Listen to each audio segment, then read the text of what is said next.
There was once a very cautious man who never laughed or played. He never risked, he never tried. He never sang or prayed. And when he one day passed away, his life insurance claim was denied, for since he never truly lived, they claimed he never truly died. I didn't write that, but I wrote it down on this paper, but I don't know who wrote it. But I did have two things coming to my mind when I heard that the first time.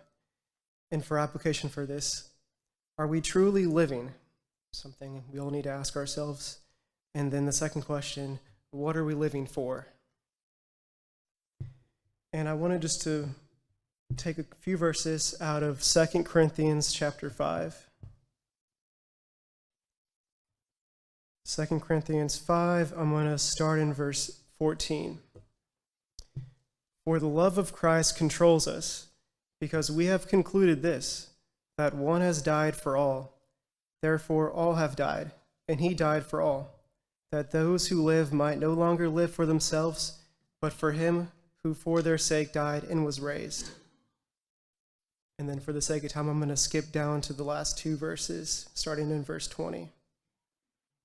Therefore, we are ambassadors for Christ, God making his appeal through us. We implore you on behalf of Christ, be reconciled to God.